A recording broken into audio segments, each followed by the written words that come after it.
பாட்டுக்கு பெயர் வைப்பது இசையா மொழியா? மலர்ந்தும் மலராத பாதி மலர் போல என்று பாட்டுக்கு பெயர் வைத்தது மொழி. சிட்டுக்குருவி முத்தம் கொடுத்து என்று பாட்டுக்கு பெயர் வைத்தது மொழி. மன்மத லீலையை வென்றார் உண்டோ என்று பல்லவியின் பெயரை சொல்லுவது மொழி. அதற்கு அழகு செய்தது இசை, அதற்கு அபிநயம் செய்தது இசை, அதற்கு சுகம் கொடுத்தது இசை, மறுக்க முடியாது.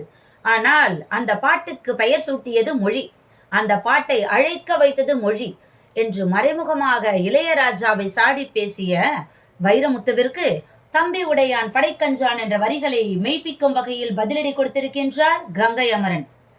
இளையராஜாவின் இசை வைரமுத்துவின் வரியால் புகழ்பெற்றதா அல்லது வைரமுத்துவின் வரிகள் இளையராஜாவின் இசையால் புகழ்பெற்றதா? இளையராஜாவின் இசைக்கு தகுந்தாற் போல எழுதப்பட்டதுதான் பொன்மாலை பொழுது என்ற பாடல்.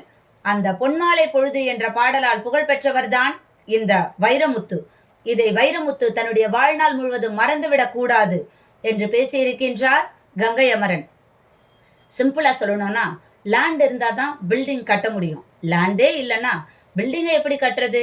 அந்த லேண்டு தான் என்னோட அண்ணன் இளையராஜா, அந்த பில்டிங் தான் வைரமுத்து.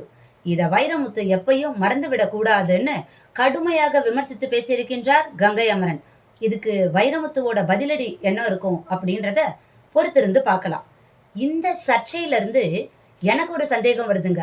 ஒரு வீடியோ யூடியூப்ல வைரல் ஆகணும்னா அதுக்கு அந்த யூடியூபர் எடுக்கிற கண்டென்ட் காரணமா இல்லை அந்த கண்டென்ட்டை கன்வே பண்ற விதமா? ரெண்டுத்துல எது பெஸ்ட்டுங்கிறத கமெண்ட்ல சொல்லுங்க.